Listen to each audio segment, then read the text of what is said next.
Hello दोस्तों, स्वागत करते हैं आपके अपने यूट्यूब चैनल ट्रेडिंग टेक्निकल में। तो आज दोस्तों मैं बात करने वाला हूँ अपने बड़े भैया श्री बहुत बड़ी गौतम जी के बारे में। उनका जो सिलेक्शन हुआ इसरो में एज ए वैज्ञानिक हुए वो, और उन्होंने जो पढ़ाई की है बस्ती ज़िले के एक छोटे से गांव भकरई में रहकर उन्होंने पूरा पढ़ाई किया। तो जहाँ से उन्होंने हाई स्कूल किया, तो आज हम लोग उस कॉलेज में विजिट करने वाले हैं। और उन्होंने भैया एक स्पीच दिया है जिससे थोड़ी मोटिवेशन मिलती है। अगर आप थोड़ा सा भी मोटिवेट हो रहे हैं तो प्लीज़ वीडियो को लाइक करिएगा, बस इतना ही एम रखता हूँ मैं।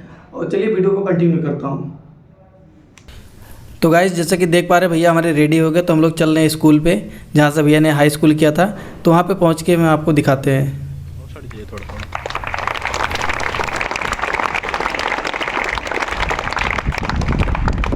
अब हम चाहेंगे शाही जी माल्यार्पण करेंगे।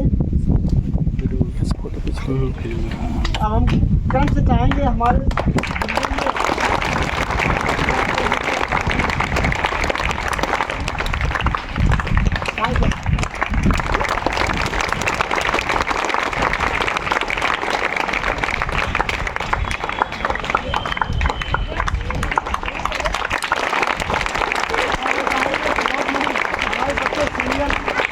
पाँच जी का माल्यार्पण करके स्वागत करेंगे।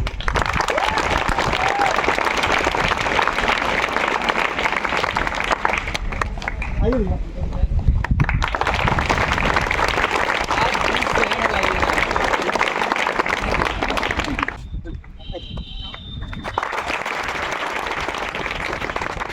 अपने मित्र को माल्यार्पण कीजिए।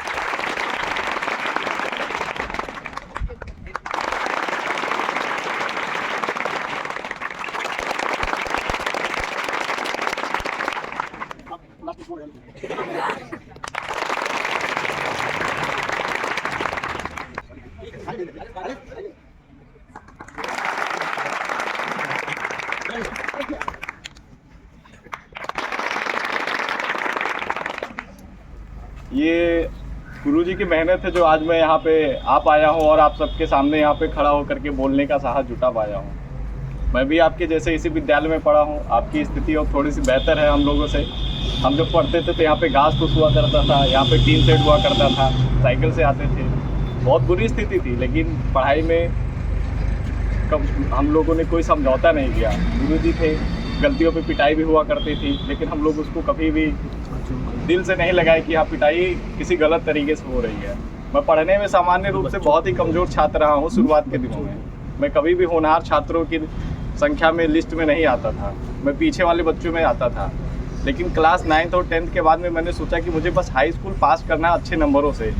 बस मैंने इसलिए सिर्फ और सिर्फ पढ़ाई कैसे करनी है मैंने इस पर विचार किया। मैंने सोचा कि कैसे अच्छे नंबर आएंगे, हर एक सब्जेक्ट को बहुत ईमानदारी से पढ़ना है, अपने 24 घंटे में से अपने समय को कैसे यूज़ करना है, ये मैंने क्लास 10th में ही सीखा।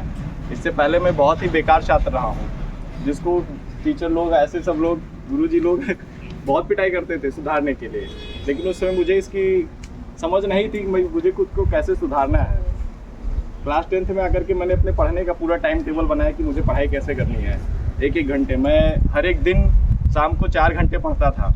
मैं 11 बजे सोता था और मॉर्निंग में मैं 4 बजे सुबह जगने का प्रयास करता था। शुरुआत के दिनों में मैं जग नहीं पाया 4 बजे, तो मैंने लगभग 7 से 8 दिनों तक प्रयास किया कि पहले मैं 6 बजे का अलार्म लगाता था मोबाइल फ़ोन में, छोटा मोबाइल फ़ोन होता था। मैं कम से कम 7 से 8 दिन 6 बजे जो सुबह में जगा, फिर आधा घंटा उसको पीछे करते करते मैं 4 बजे तक आया। 4 से 3:30 तक मैं गया हूँ, 3:30 बजे मैं जगता था, उससे पहले नहीं जगा हूँ। और मैंने हाई स्कूल में सिर्फ इतना मेहनत किया कि मुझे हाई स्कूल में पास होना, फेल नहीं होना है। 2012 से पहले ऐसा रहता था, गांव में सुनते थे कि हम लोग बहुत मेहनत से यहाँ पे हाई स्कूल में पास होते हैं, फर्स्ट डिवीज़न पास होना मुश्किल रहता है। हमारे घर में मम्मी पापा हमारे मनरेगा में काम करते थे उस समय। कोई हमारे घर में मुझसे पहले पढ़ा हुआ नहीं है जो मुझे बता सके कैसे पास होना है। तो मैंने खुद से सोचा कि बस अगर हम अपना समय यूज़ कर लें और गुरुजी जो पढ़ाते हैं हमें, जो लिखवाते, जो नोट्स बनाते हैं, मुझे हर एक दिन वो याद कर लेना, उसी दिन वो काम ख़त्म कर देना है। मैं इसके लिए अपना पूरा शेड्यूल बनाया और गुरुजी जो लिखवाते थे मैं यहीं पे लिख के जाता था। गुरुजी हमेशा फेयर करवाते थे हाई स्कूल के बच्चों को।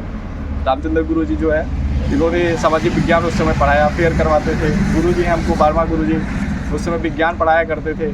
सब कुछ हम यहाँ पे फेयर करके जाते थे और हर एक दिन जा करके गुरुजी बोलते नहीं थे कि कल हम सुनेंगे, याद करके आना, लेकिन मैं खुद से उसको उसी दिन याद करने का प्रयास करता था कि वो मुझे कमज़ोरी ना महसूस हो जब मैं एग्ज़ाम लिखूँ। और ऐसे करके हमने अपने मतलब की जो कमजोरियाँ थी उसको दूर करने का प्रयास किया। एक दो विषय हमारा कमज़ोर रहा, उसके लिए हमने ट्यूशन भी लिया है। ट्यूशन लेने के बाद में जब मैं हाई स्कूल का एग्ज़ाम दिया तो मुझे नहीं पता था, तो मेरे लेकिन उसमें अच्छे नंबर आए। गुरुजी लोगों ने मुझे बताया कि आपका इतना अच्छा नंबर आया है, आप विद्यालय में इस पोजीशन पे हैं। उस समय मुझे सुन के बड़ा अच्छा लगा। उस समय ही मैं पॉलिटेक्निक के, उस समय मुझे ज़्यादा जानकारी नहीं थी, आसपास के लोगों को भी जानकारी नहीं थी पॉलिटेक्निक एग्ज़ाम क्या होता है। एक हमारे मित्र रहे हैं नांदे कुआं के, उन्होंने बोला कि आप थोड़ा पढ़ने में समझदार लग रहे हैं तो आप फॉर्म भर दीजिए। उन्होंने ही मेरा फॉर्म भरवाया था पॉलिटेक्निक का, और हम पॉलिटेक्निक का एग्ज़ाम देने चले गए और फिर मुझे सरकारी विद्यालय मिल गया। लेकिन लोगों को लगा कि आप हाई स्कूल के बाद क्यों जा रहे हैं पॉलिटेक्निक करने, पहले इंटर करिए, इंटर करना बहुत ज़रूरी है, ऐसा लोगों को लगता था। मुझे जानकारी नहीं थी तो मुझे थोड़ा थोड़ा डर लगने लगा। वो बहुत सारे लोग मुझसे कहने लगे कि आप मत जाइए, अभी रुक जाइए, इंटर कर लीजिए फिर जाइए। तो दोबारा से मैंने प्रयास किया कि 11वीं में एडमिशन ले लें। मैं 11वीं में एडमिशन ले करके यहाँ दोबारा पे आया। 2 दिन मैंने क्लास किया। उस समय हमारे क्लास टीचर राजकुमार गुरु जी थे, उन्होंने फिर से मुझे समझाया कि आप इंटर के बाद में फिर से जाओगे इंजीनियरिंग करने के लिए, अगर मैथ से पढ़ोगे तो इससे अच्छा कि मौका मिला आप चले जाइए। तो मैं फिर से वापस चला गया। मुझे गाज़ियाबाद कॉलेज मिला, मैं वहाँ पे पढ़ाई किया।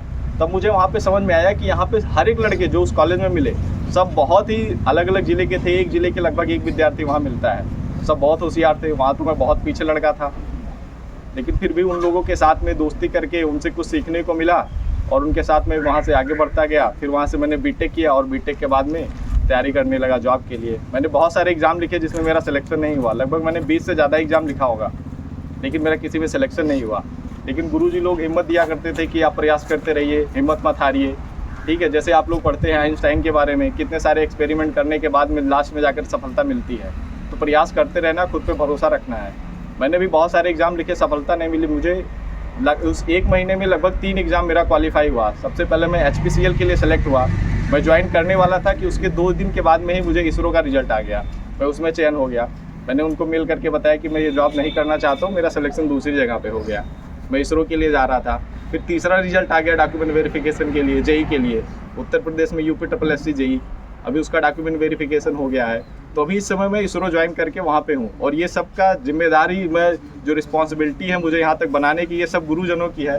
रामचंद्र गुरु जी, वर्मा गुरु जी, साहनी गुरु जी, SK सर जी और साई गुरु जी, यहाँ पे बहुत सारे टीचर हुआ करते थे। गुरु जी बहुत मारते थे उस समय, संस्कृत पढ़ाया करते थे, लेकिन मार का जो असर रहा है वो सुधारने पे रहा है, और हम मिस करते हैं वहाँ पे जाते हैं। जब कभी हमारे दोस्तों से, बैचमेट से बात होती है कि अच्छा गुरुजी हैं वहाँ पे, पाल गुरुजी मारते थे, ऐसे कहानी हम लोग बात करते हैं आपस में, तो अच्छा लगता है आप सुन करके, अच्छा लगता है। मन करता है कभी हम अपने दोस्तों के साथ आएँ, गुरुजन से मिले, आप लोगों से मिले, मुलाकात करें, अच्छा लगता है।